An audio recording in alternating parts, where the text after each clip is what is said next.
I'm going to show you 12 practical uses for AI that charity professionals can start using today. So I'm a senior legacy promotions manager at Macmillan Cancer Support, but in my spare time, I've been absolutely hooked on learning about all things AI. And today we're going to have a look at ChatGPT, which is a chatbot which came out late last year. We are on the precipice of a massive tech revolution, and like it or love it, it's coming. We have a responsibility to use all of the tools available to us to help the people that we're trying to help. But we also need to make sure we do that responsibly. And so I firmly believe the best way of starting that process is just by diving in.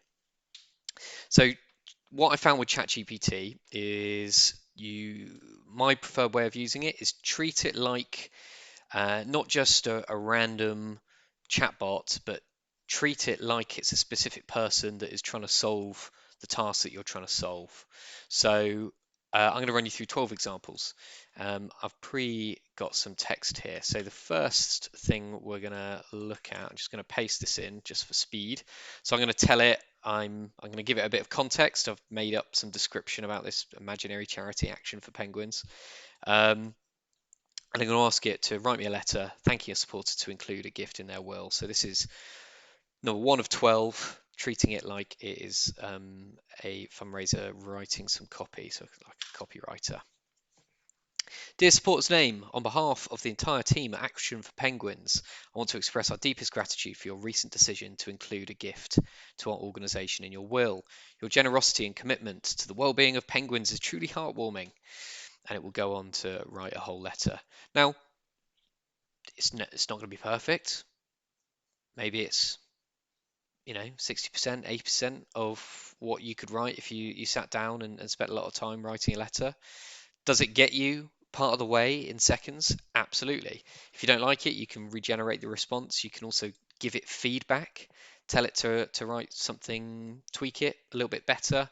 Tell it to add a penguin joke there if you really want. But that's number 1, copywriter. So number 2 is to treat it like a hiring manager. So let's say you wanted to, in fact, I'm just going to type and not talk for a second. So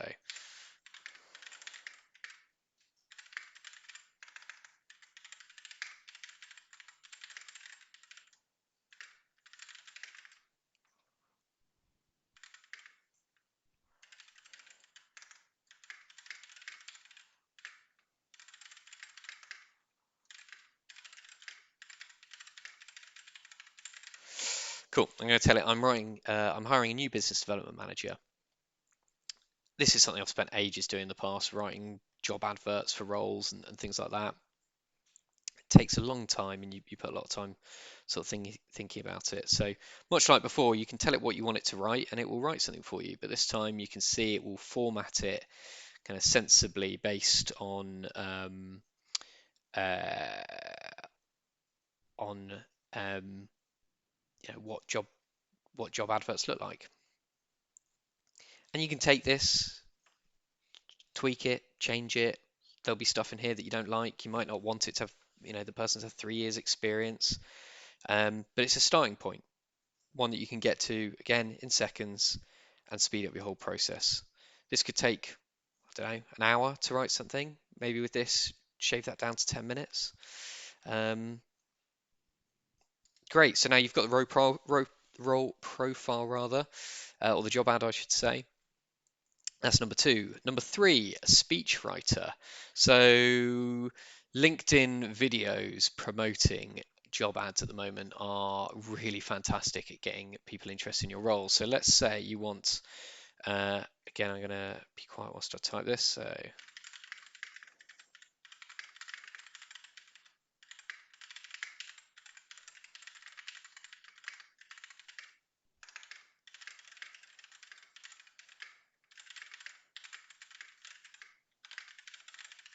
So I'm going to tell it, write me a script for a video.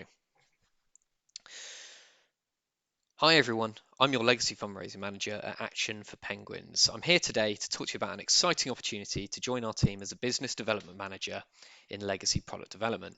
At Action for Penguins, we're committed to rescuing penguins from the wild and providing them with a safe and nurturing environment in schools. As our new business development manager, you'll play a crucial role in developing new legacy products that will help us continue this important work for many years to come. And it goes on and on.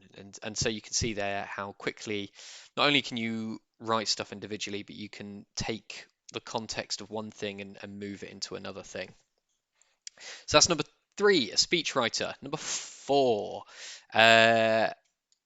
this one, I struggle with the name of this, but I'm just going to call it an applicant cheat.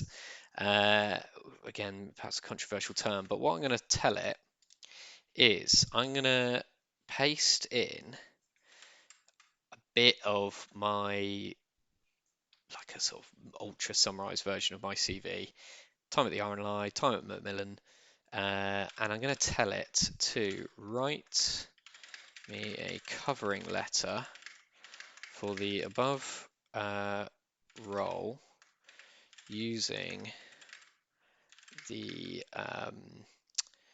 uh, career history.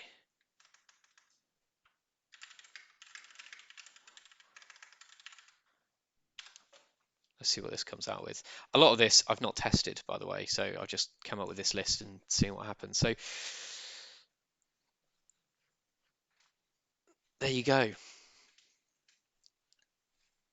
Again, it's not going to be perfect, but it's going to write you something pretty quick. And this presents a massive challenge, I think, for recruiters, but also I mean, apply this same thinking to grants. This presents a huge challenge for the sector, I think, as to how do we recruit, how do we accept applications from individuals for grants, and how do we review that? Uh, yeah, because very quickly somebody could fill something out and get 20 applications off in the time that it would have taken them to write one application. Are they going to be as personalized? Maybe not, but if you're doing 20 at 60% of what you could do yourself for one, that, yeah, certainly is an interesting equation. So that's number 4. Number 5, shifting gears, a comms planner. So at the moment at work, I'm thinking about how we some of our internal comms planning, and I want to run a survey about people's perceptions of legacy giving. So I'm going to ask it this.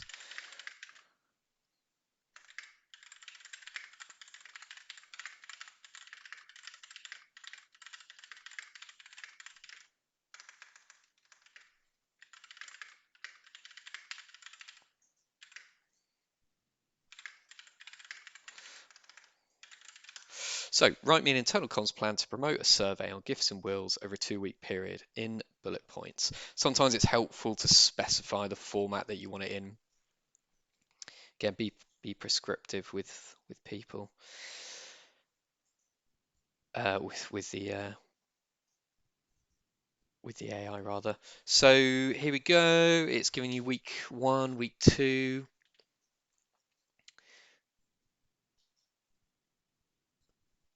It's going to give you some advice in there as well. You can take the bits that you like, you can ignore the bits you don't. It's a starting point. It's going to get you there a hell of a lot quicker than you would if you were just sat there doing this on your own, unaided by this. So that was number 5, a comms planner. Number 6. So again, using a bit of context. So let's say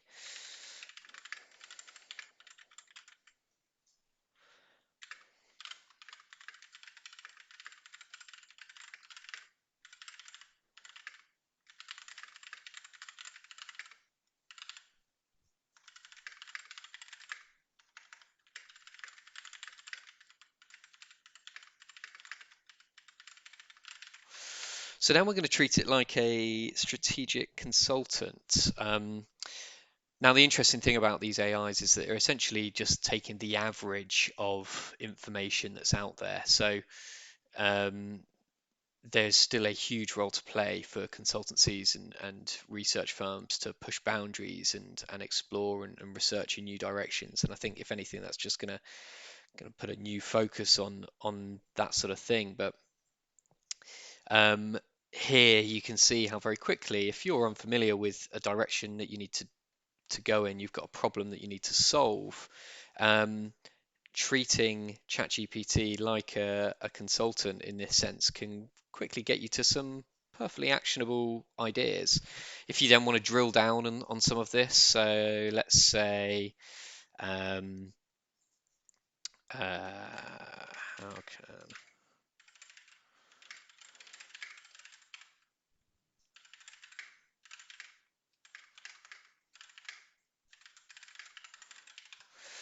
so just sort of specifying one particular thing, and sometimes the advice is going to be pretty general. Um, what I found is that some of it's kind of obvious, but then every now and then it's like, oh yeah, I didn't think of that. Um, that's quite clever. Or might make you think in different ways. The other thing that you can do sometimes that I found interesting is pull in information from other areas. So if you were to ask it,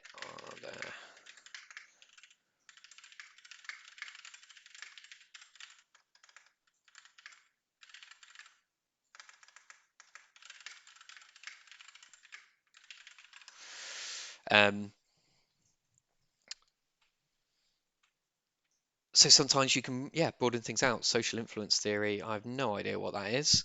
Uh, the diffusion of innovation theory, no idea. Again, but you can ask it questions, dig into this, treat it like a bit of a consultant. The other thing that you can do, I'm just going to stop generating that. So number 7 is treating it like a management coach. So this is a real situation. So I've grown my team by 50% this year. What management advice?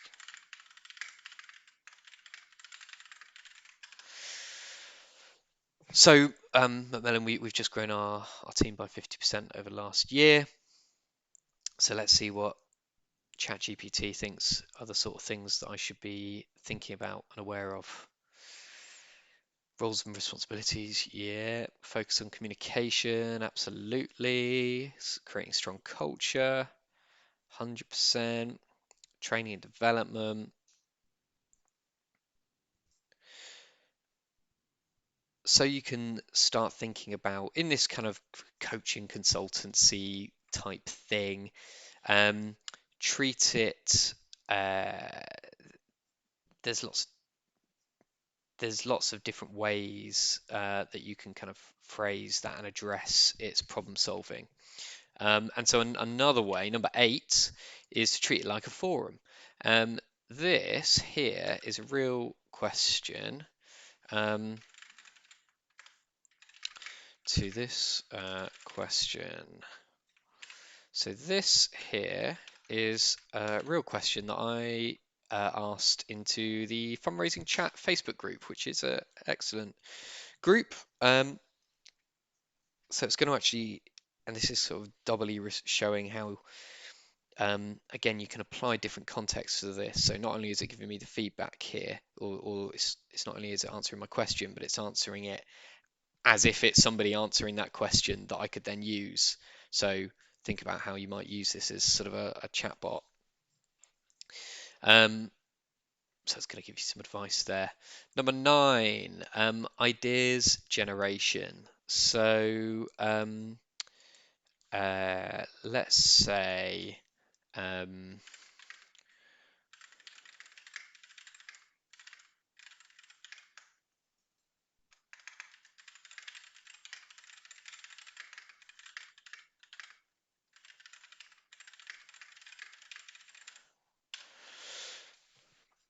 sometimes you can break writer's block really. You can spend a whole load of time thinking of ideas and getting a whole team together to bounce ideas around. This is a really quick way of saving your team a load of time. Ask it to build 20 ideas. You can get it to give you more. You can make it sort of more specific or not. Now I've specified varied here, so it's coming up with some pretty weird stuff. Another 10 ideas include the word penguin.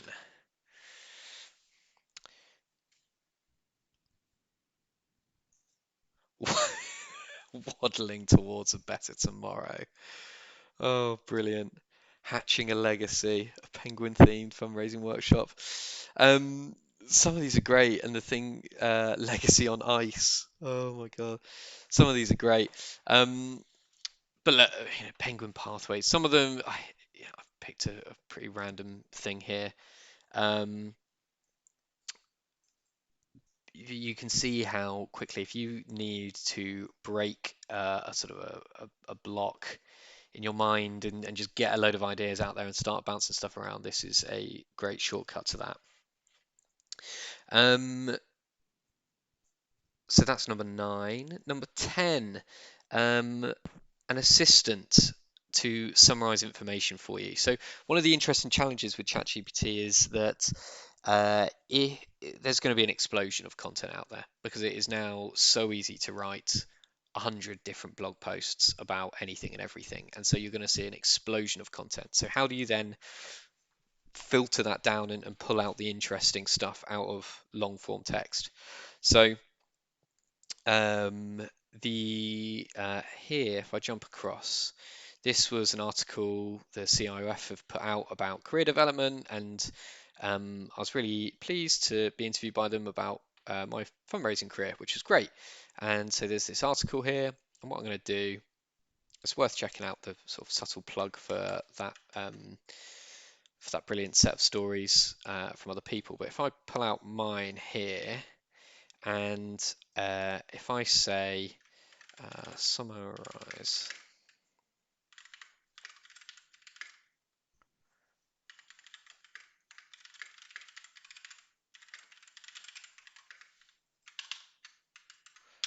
I can paste the whole thing in there,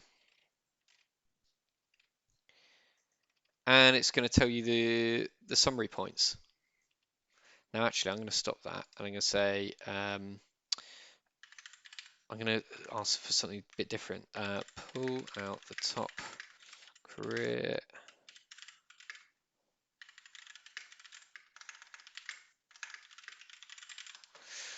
Pull out top career advice. So not only now is it reading the article, but it is reviewing it and pulling out more nuanced context from it. So being open to new opportunities, find the best working together in sectors. So yeah, there's a load of stuff that you can do with this. But now just imagine you got a long, lengthy report. You want to pull out the top stuff. Again, maybe don't trust this if your life depends on it, but it's a quick way to get a snapshot of stuff if you have a lot of stuff to read. That's number 10. Number 11, an Excel geek. I love Excel. It's great, but sometimes it is just easier to Google the formula that you want. But that's getting increasingly complicated with every time you Google something, it serves you 10 ads before you can actually get to what you want. So just ask ChatGPT. So let's say I'm give me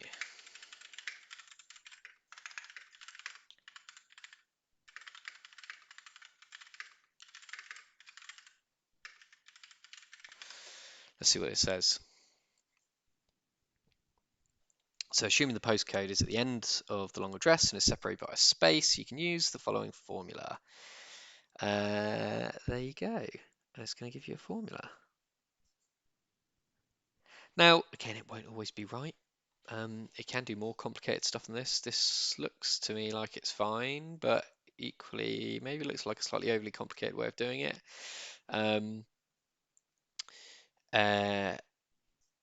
But hey, paste it in, see if it works. And there you go. You are now an Excel geek. Last one, number 12, an analyst. So let's say, I'm going to paste this in because Blue Peter style, here's one I made earlier. Copy that. I'm looking to expand my team's legacy portfolio. What KPIs should I? Oh no, hang on, I've pasted the wrong thing. So let's say, right,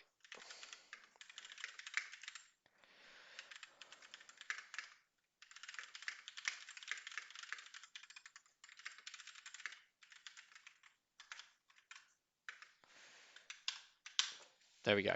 Right, so I've just created some completely dummy data here about 5 different events. And you can say, tell it, act like an analyst. What do you make of the following? And it's going to give you some thoughts on this. Now, this is really simple. You can probably get this information just by looking at yourself, but imagine this with a far greater amount of data. Imagine you're not familiar with that sort of information. Um, uh, yeah, this is a snapshot. Imagine there's loads more information. You can quickly paste that in and get this sort of analysis. Overall, it appears the cost of an event is not always proportional to its ROI, and that events with lower costs and higher new pledges generally result in higher ROIs. You can go through this and ask follow-up questions. So, that thing that I accidentally pasted in before, I'm going to ask it that.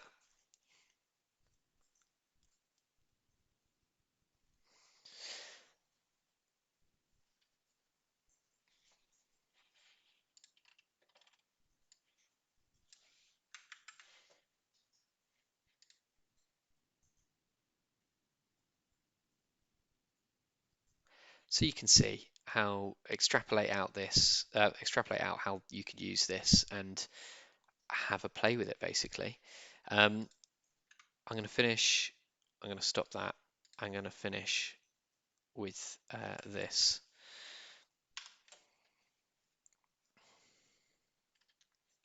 So thank you for watching our video on how charities can use AI to make a positive impact. As we've seen, AI can help charities achieve their mission in a variety of ways, from optimizing fundraising efforts to improving donor engagement to increasing efficiency and effectiveness in program delivery.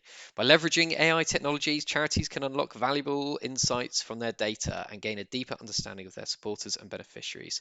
This in turn can help charities tailor their approach to better meet the needs of their communities and ultimately make a greater impact. The potential for AI to revolutionize the charity sector is immense, and we are excited to see how this technology will continue to be used to drive positive change. So let's continue to explore new ways to use AI in the charitable sector and work together to build a better, more connected world for everyone. Thank you again for watching, and we hope that you'll join us on the journey ahead. Don't know who us is in this context, but hopefully you get the point.